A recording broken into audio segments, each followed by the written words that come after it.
Welcome to On the Issues with Michelle Goodwin at Ms. Magazine. As you know, we are a show that reports, rebels, and we tell it just like it is. On our show, History Matters, we examine the past as we think about the future.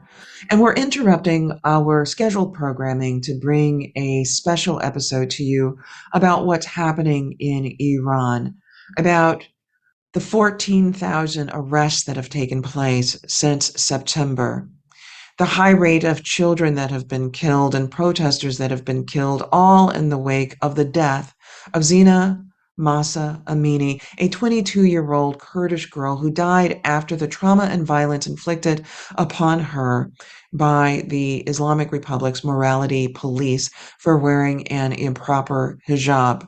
Girls and women have taken to the street in what is considered to be a revolution that is taking place to lift up just how much that women and girls demand and love freedom.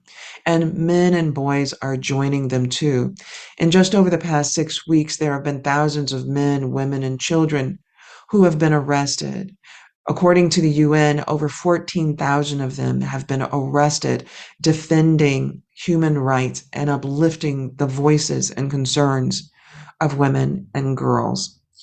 And so joining me on our episode today to help unpack what's happening is Dr. Yalda Hamidi, who's an assistant professor of gender and women's studies at Minnesota State University in Mankato.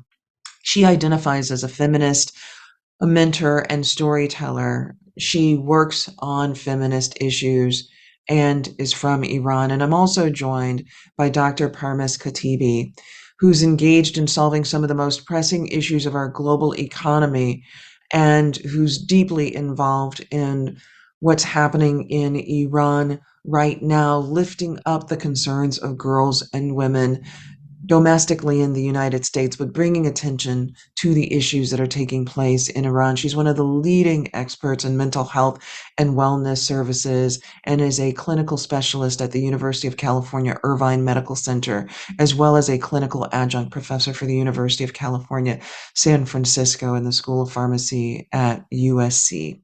Join me now as we unpack what is a very disturbing aspect of what is taking place in Iran. But as you'll hear from my guest, as well, there is a silver lining in terms of women and girls standing up for themselves and demanding a change. Parmes and Yalda, it is really an honor to be with you, and in times that are really so painful, right to the gut, that I wish more people internationally were paying attention, that more people were paying attention to in the United States. You know, Iran is experiencing its largest, its most significant civil rights movement since the revolution in 1979. And Parmes, I'm wondering if you could perhaps help to level set and share a little bit about what's going on. Sure. Thank you, Michelle. Right now, Iran is experiencing its largest civil rights movement, as you said, since 1979. And this was all sparked by the death back in September of Zina Mahsa Amini. She was a 22-year-old Kurdish girl who died after trauma and violence inflicted by the Islamic Republic's morality police for wearing an improper hijab. And what that means is that they have these morality police that basically are walking around the streets in every city in Iran. And if you don't have your ankles covered or you have a piece of hair out, they will come and educate you. And so it depends sometimes on the type of education these girls will or women will get. And unfortunately, this time she died in their hands after all the trauma and the violence that they inflicted upon her. And I think this is basically 43 years of pain and suppression that everyone just had enough. And now there's this large and the first time ever women's led civil rights movement in Iran and anywhere in the country, actually. You know, one of the things that one sees in all of this is that there's been violence inflicted upon the women and the men who are protesting, who are trying to defend the honor of the death of Zina. You know, how have you been affected by this? I am very involved in the Iranian community, not only in Southern California, but abroad as well. And I think everybody I know knows somebody, a second or third degree of difference that has been inflicted by this, or has been a family member that has passed away, or has been held captive by the morality police or the police for protesting. So I've been blessed to not have anyone personally in my own family, but I know so many friends whose family and friends have been inflicted upon by this regime. Yalda, I would like to pose that question to you too, and also get your sense about what's happening on the ground and why we should be paying more attention in the United States. Thank you, Michelle, for having me here. It's an honor talking to you in this very painful moment. So, one thing that I would like to mention is that this moment, in all its glory and pain that it offers us, encapsulates all my understanding of the history, the very long history of Iranian feminism. This moment has politics of feminism that really stands out to me. It's not just about repression against women. It addresses the issue of ethnicity, which is somehow similar to the issue of race in the United States. It speaks to the history of trauma that we all have been through with the Islamic regime, but also the history of trauma in Iran goes beyond this regime because we had some sort of the similar sort of trauma with the previous regime that used to pronounce themselves secular and modernizing, but actually imposing rules on people's bodies similarly. And the other thing that really stands out to me, for years you have heard from our supposedly representatives in United Nations that we do not have a queer community. And in this moment, the Iranian queer community are coming out and advocating for their rights and just performing in front of the embassies and everything. The Iranian community with disabilities are coming out and talking for the right of disabled people.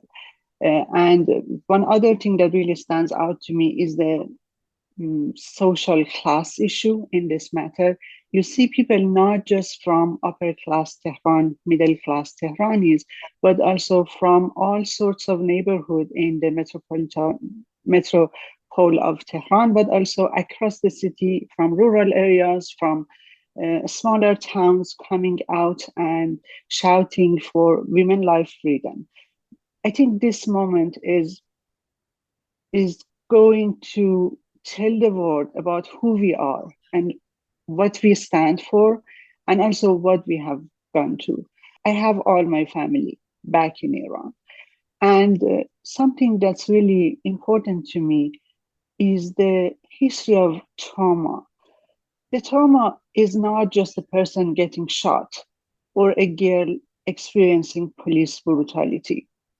The trauma is in the eyes of all the teenagers who feel threatened and feel not respected. The trauma is my friend who was on the plane from Tehran to Toronto, and the plane, we're talking about the plane being shot. So it's the trauma of us not knowing whether or not this government is going to protect our right of citizenship. And let me just acknowledge that the shooting of the plane was accidental, but it doesn't take away from the trauma that we all endured. The trauma is me getting arrested as a younger woman by morality police and receiving names that were far less than any human dignity. And the trauma is people not being able provide for their families while they are doing their best, and they are getting back to their families every night more miserable than before. So let's talk about the morality police, and then I want to turn to, just in recent weeks, the number of deaths, which again, I think that people in the United States really don't understand just how many people have been killed, including children. There have been over 56 children that have been killed, 362 protesters, and that number has probably gone up in terms of the number of individuals that have been killed. But you've both mentioned the morality police. And in the United States, we've become more familiarized in recent years with police involved violence, certainly after the deaths of Breonna Taylor and George Floyd. And similarly to the kinds of protests that erupted in the United States after the killing of George Floyd, we see some of that, a version of that, different, but still in Iran taking place. Can you tell us a little bit about the morality police, Yalda? Maybe if you could just give us a brief description, because you were stopped by the morality police when you were younger. So let me just say that the Iranian feminists on the ground and Iranian cyber feminists sometimes do not use the term morality police because they would want everybody to know that there is no morality involved. It's just repression. So I'm talking about police brutality in its most cruel version that you can imagine. And of course, it has so much with what's happening in the world and what's happening in this country against the community of African American people. But also, it's the police that was put in place initially to make sure to enforce hijab rules. And when we talk about hijab, we also need to have a broader perspective. There are 1 billion Muslims living in the world, and not everybody in this Muslim community wears hijab or considers hijab as part of their faith. And I also would like to highlight that so many of the girls and women who are burning their hijab in the streets of Tehran and protesting are not against Islam. In fact, so many of them are believers. So it's not the issue about the religion. I would like to highlight that this police is a police, just a police. And the issue is about police brutality, not enforcing moralities and not enforcing Islamic Sharia rule, because so many of the jurists would disagree with them. But they also do not pay attention to all the opposing voices that there is among Iranian clerics. And while I was arrested by them, it was, I believe, in the How old summer were of you? 20. How old were you? Were you in your 20s? Your Uh, teens? I think I was 30 Mm-hmm. when I was, and I was not exactly arrested. So there were the three of us, my husband and his cousin and I, and we were going shopping.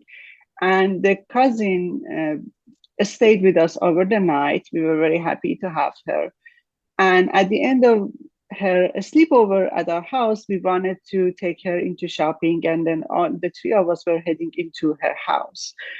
And it's very funny because I've been working with Islamic ruling on women's body for many years, even before I leave my country and live in the United States. So at that time, the first question that the police asked me was like, have you read anything on hijab? I just looked into her eyes and I was like, probably more than you can imagine. But what's the point of that? You're not going to listen to me arguing with you about the faith, about the interpretations that all the Islamic feminists and secular feminists have of the faith. This moment, let's not give you any credential in telling you how much I read and how much I did research on hijab and its role in Iranian history and in the history of Middle East. Let's just stay with the fact that you have power over me and you're interrogating me all the inappropriate questions. So one of the questions she would ask me was, what's in the handbag of your guest? And I was just puzzled. How should I know? And the second comment she made, if she was an honorable woman, she was not at your house. And nothing in that moment, it was a moment that my brain stopped working. And it took me years to process through the trauma and pain that that moment caused, that she was accusing me of so many things that I was not, being an immoral person, and implying that good moral person would go to the stuff of her guest and just expose a woman's belonging for just acquiring that kind of morality that they were looking for. It was a Right. very and you know, this experience, my experience was very mild and minor. They let us go after about half an hour, but that experience remained with me. And I want you to think about all those women and all those girls who have been asked inappropriate questions, immoral questions. Those women, those girls are moral agents on the ground. They are screaming for their agencies, and they are implying and they are actually exposing the police. So, in their honor, I really agree with them that we shouldn't be using the term morality Sure. police, because this police is actually Right. void of any morality. And I understand your point with that. So I want to turn to you, Parmis, just about that because it is a term that is being used, and there's this sort of sense that there is. So I completely understand that it is a term that's being used uh, inappropriately by those who are wielding it, right? Because there's an assumption by what they do that they are creating a more sort of moral society, or they're sort of uh, two people that are perceived as being immoral. So, Parmas, can you tell us just a little bit about why this is going on? What's behind this kind of policing? And do you think that with the protests that are taking place now, that a change will come? Yeah. So, Michelle, it's oddly enough, if you go back to 1936, when the Shah's father was in power, there was a dynasty in Iran back then. He didn't allow women to wear a hijab. He thought it was unmodern. So, during that time, up till the revolution, Iran was very modern. I mean, women were in all forms of power and political government. They were wearing mini skirts, they were wearing swimsuits. So it's a very modern, very westernized country. When the revolution occurred, and between 1979 and 1990, that's when the morality police, or I'll call it the guidance patrol, that's another term that's used for it sometimes, that was formally set up. There was a great deal of pressure on women, often by just people on the streets or by random members of the police forces.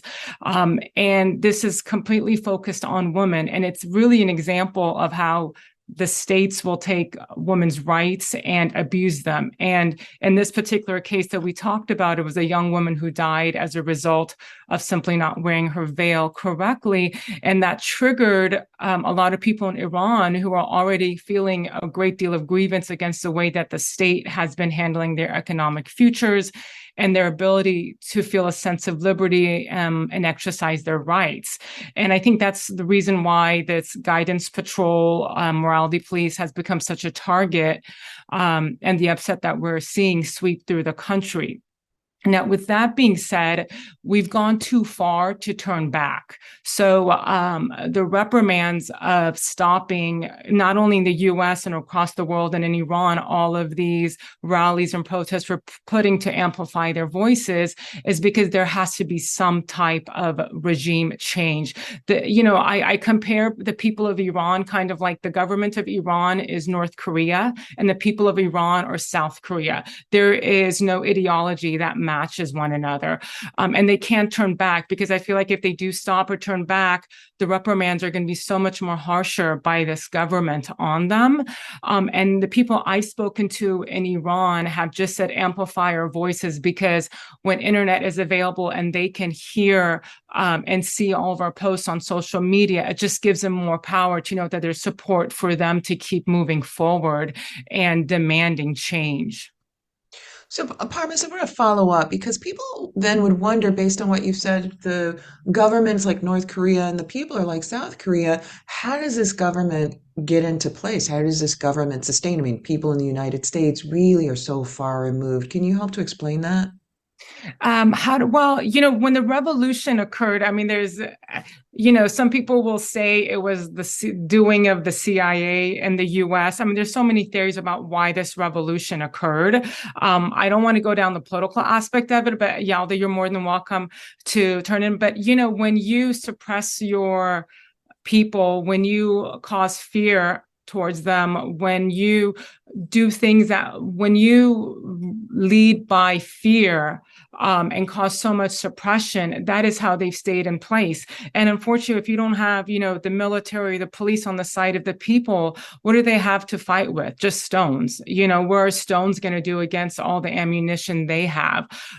So that's just how they've stayed in place so long. So it's just so remarkable to see all these women and young girls chanting death to the dictator, taking off their hijab, walking in the streets, and not caring what the reprimands are, because this is a generation that grew up on, Instagram, social media, TikTok. So they see freedom in the other side of the world and they want that. And there is no hope for them in Iran. So they have nothing to lose in that sense by fighting now for regime change.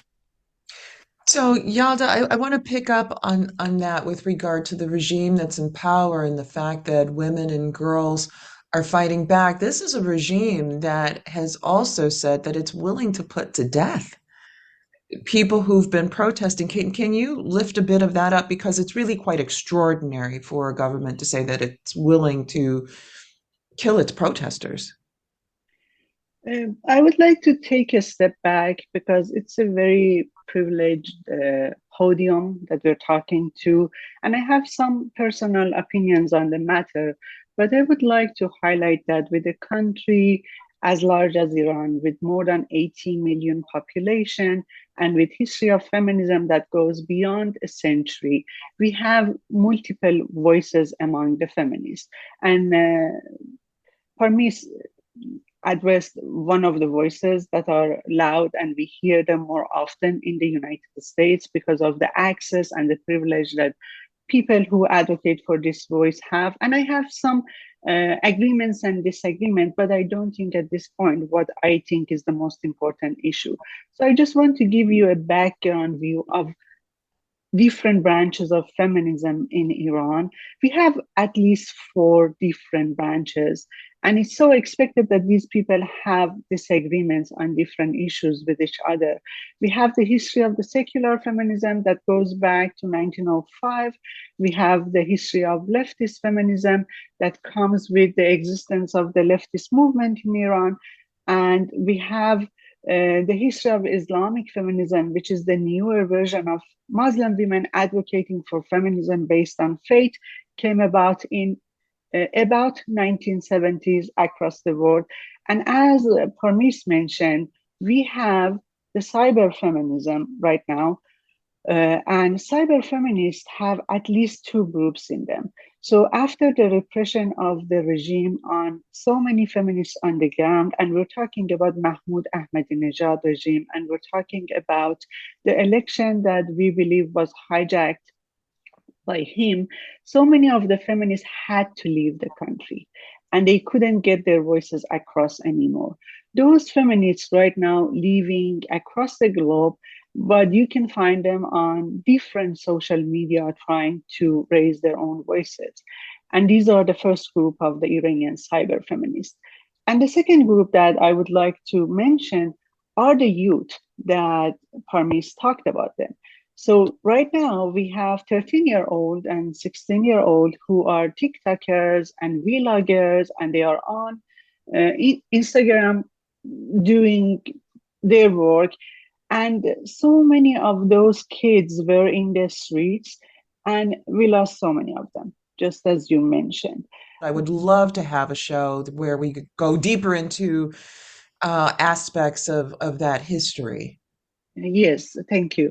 So what's happening right now is that all these feminists having different sorts of demands of the government. So if you look at the secular feminists, you can recognize different voices. And the 2 loud voices that we hear right now are the voices for regime change, but also voices that advocate for feminist solidarity across the globe and people who would argue that US sanctions against Iran actually has exacerbated the situation for so many people. And I think we need to pay attention to these two voices and what they have to offer. And as a person who's standing in the middle, I do believe that each side has some level of truth into that. So I think it's really important to see this issue in a global scale, because that scale is provide us with better steps for moving forward. So regime change is the demand that usually implies military intervention. Because of that, I try to stay away Sure. from that. Right. And Yalda, let me get to that, but I want to stay back on the point that I had raised, right? And that point being about the judiciary announcing last week that over 1,000 indictments had been issued in relation to the protesters. But I would really love for our listeners to understand just what is at risk so that they understand that this is not a matter of, which is horrible in and of itself, the death of one young woman that sparks a revolution, but that there have been many deaths.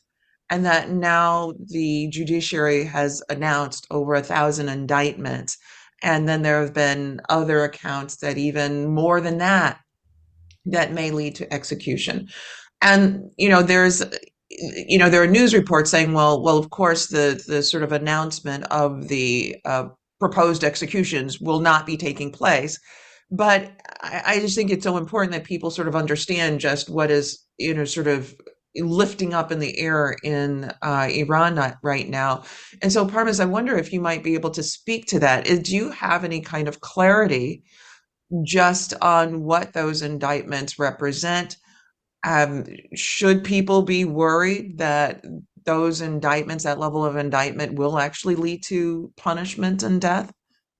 No, I 100% believe so, because I believe this is a regime that is no holds bar. I mean, they're killing children, point blank. So I 100% believe that we all should be worried with these indictments, and it will actually be carried out. I mean, if you heard recently about the Sharif University, which is like the Harvard of Iran, they had barricaded and they were shooting at students there because they want to kill all the brightest minds. Same thing happened in Evin prison, was where they take all of, anyone who was a political powerhouse, anyone who was for human rights, again, brilliant minds that have talked against the regime. And there was a fire that erupted there, allowing people to die. And they barricaded from people coming in and saving them.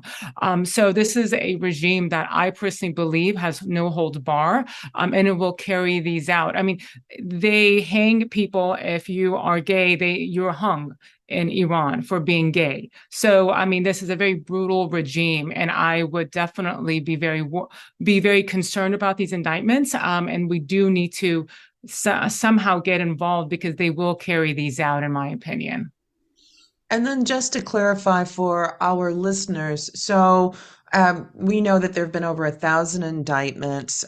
There was a United Nations report that got conflated with some of this, which said that as many as 14,000 protesters have been arrested and over the past 6 weeks, which is quite significant and speaks back to what both of you were saying, Parmes and Yalda. And the parliament in Iran has called on the judiciary to act decisively against those who have been arrested. So we know that over 14,000 have been arrested. We know that there have been over 1,000 indictments, and we know that the parliament has called on the judiciary to act decisively against the arrested protesters. And we also know, as you say, that that there are children who have been killed. And at the most prestigious university in Iran, which is one of the most prestigious in the world, that there has been gunfire directly aimed at the students and the faculty who are there. So, what happens next, do you think?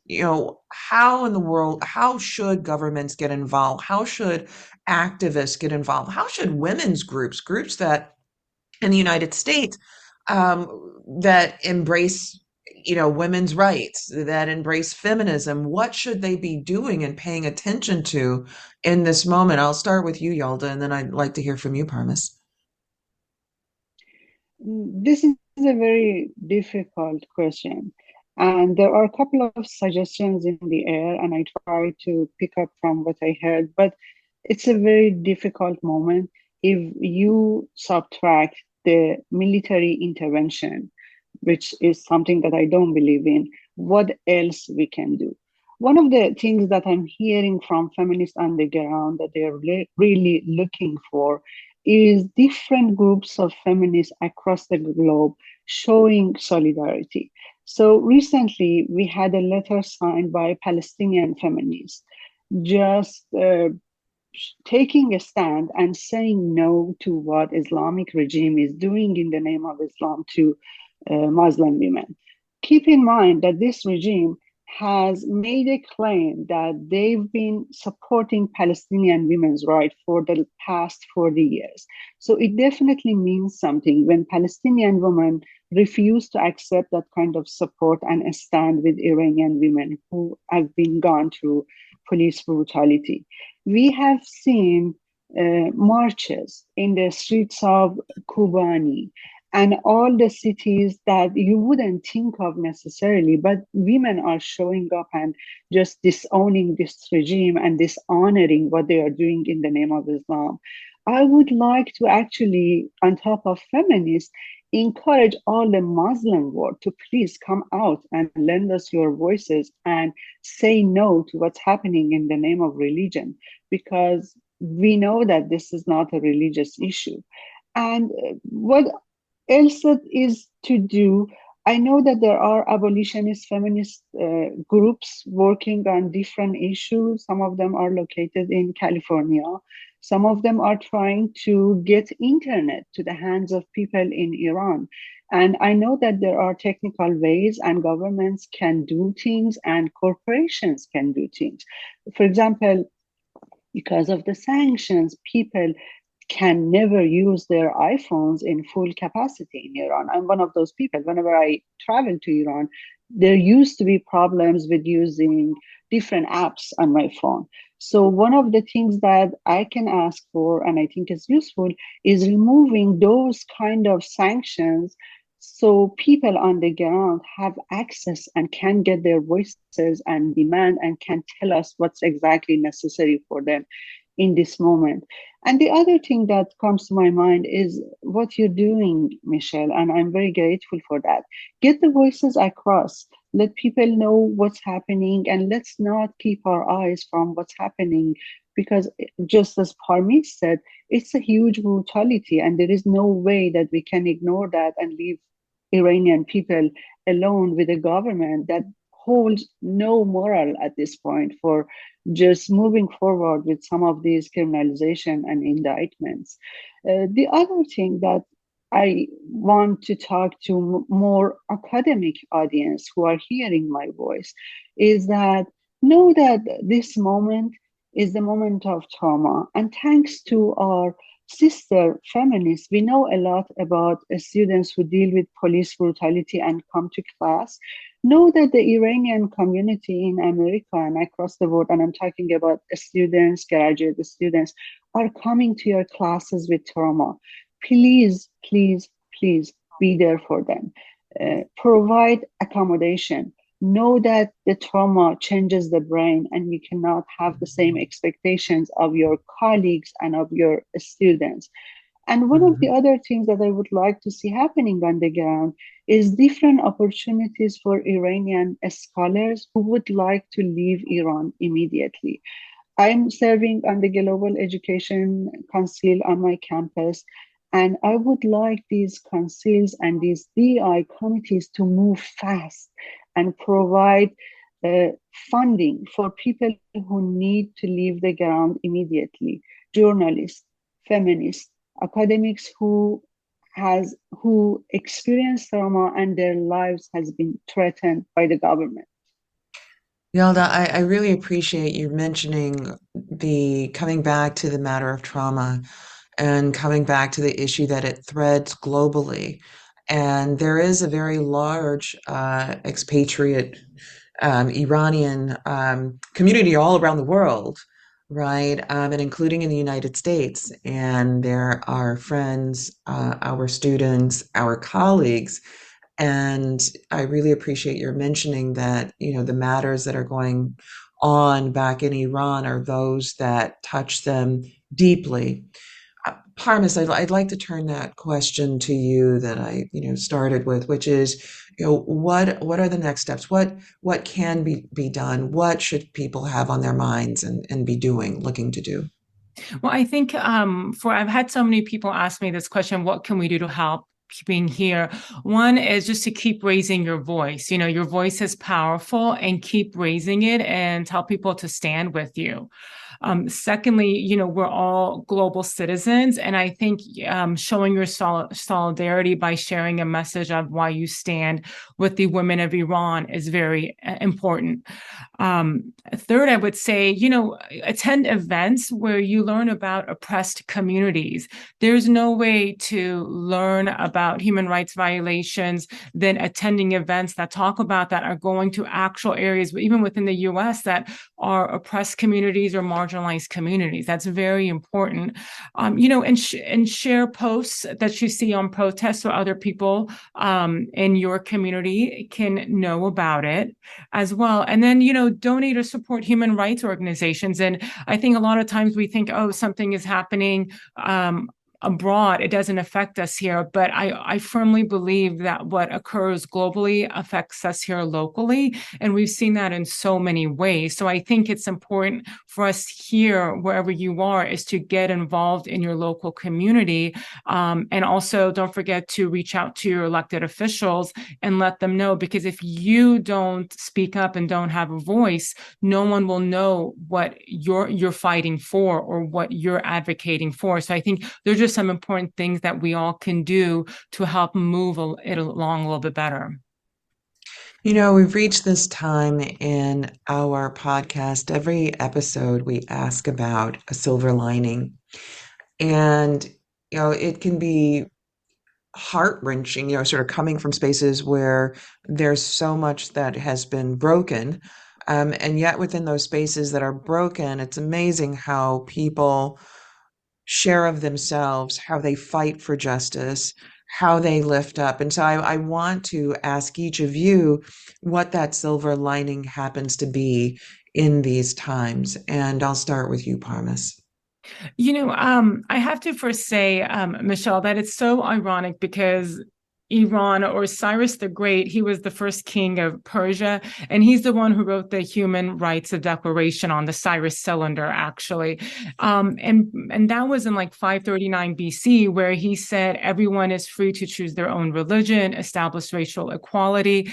And here we are now in a country that created human rights and everyone being equal, and our women and girls are fighting for human rights. So the silver lining in all of this is that I think here, from I've noticed within my own community here, people have galvanized around a cause. And I think they've galvanized to either be part of a community, reach out to their elected officials and realize how their voice really matters in who they pick as their congressman, senator, president, or parliament member abroad. And three, they realize that you do need to get involved in these issues, because if you don't, if it doesn't matter to you, it won't matter to anybody else. And I think that's been such a silver lining to see so many Iranian people get involved in their communities now, both civically and politically, and make for that change. I really appreciate you mentioning that, and the Iranian people, because there are men and boys who've also come into the streets, understanding just what is at risk in these times. Yalda, what do you see as the silver lining? There are so many. It's a very, very painful moment, and I personally feel very traumatized, but it gives me the highest hope I've ever experienced. I think it's the beginning of a feminist revolution that has already started. And when you think of people uh, on the ground fighting a government by slogans who shoots at them. You need to scale back on how you understand victory. I think this revolution has a very loud message. The message is women, life, freedom. And it means that if you want to free a community, you need to look at intersectionalities. And unless women, and I would say trans women, queer women, women of color, women from different ethnicities, women from the lowest social classes are free, none of us are going to be free. I would also very much agree with Parmis on the point that it's the beginning, hopefully, of a global feminist revolution. I was talking to high schoolers in Minnesota yesterday, and one of them asked me, if I advocate for stopping police brutality against African American community in Minnesota, am I helping feminists in Iran? And I said, absolutely yes, because what happens in a place in the world has so much to do with somewhere else. I think hearing that student voice is the silver lining in my head. We need to connect all these fights. We need to stop global right here in our state. We need to fight for reproductive justice, because what Iranians are fighting for is reproductive justice, the right of keeping your children alive and providing them with the freedom that they deserve. So against all the pain, I'm seeing a glory in this moment. And this is the silver lining for me. It's been my privilege and honor to be with both of you today. Thank you so much for helping to spread the word about what is happening in Iran and the urgency of our paying attention and the threading of what's happening there to everyone around the world, including in the United States. Thanks so much. Thank you for using your platform, Michelle. Guests and listeners, that's it for today's episode of On the Issues with Michelle Goodwin at Ms. Magazine. I want to thank each of you for tuning in for the full story and engaging with us. We hope you'll join us again for our next episode, where you know we'll be reporting, rebelling, and telling it just like it is. For more information about what we discussed today, head to MsMagazine.com and be sure to subscribe. And if you believe, as we do, that women's voices matter, that equality for all persons cannot be delayed, and that rebuilding America and being unbought and unbossed and reclaiming our time are important, then be sure to rate, review, and subscribe to On the Issues with Michelle Goodwin at Ms. Magazine in Apple Podcasts, Spotify, iHeartRadio, Google Podcasts, Stitcher, wherever it is that you receive your podcast. We are ad-free and reader-supported. Help us reach new listeners by bringing this hard-hitting content in which you've come to expect and rely upon by subscribing. Let us know what you think about our show, and please support independent feminist media. Look for us at MsMagazine.com for new content and special episode updates. And if you want to reach us, please do so. Email us at ontheissues@MsMagazine.com. We do read our mail. This has been your host, Michelle Goodwin, reporting, rebelling, and telling it just like it is. On the Issues with Michelle Goodwin is a Ms. Magazine joint production. Michelle Goodwin and Kathy Spiller are our executive producers. Our producers for this episode are Roxy Zoll, Oliver Hogg, and also Allison Whelan. Our social media content producer is Sophia Panagrahi. The creative vision behind our work includes art and design by Brandy Phipps, editing by Will Alvarez and Natalie Holland, and music by Chris J. Lee.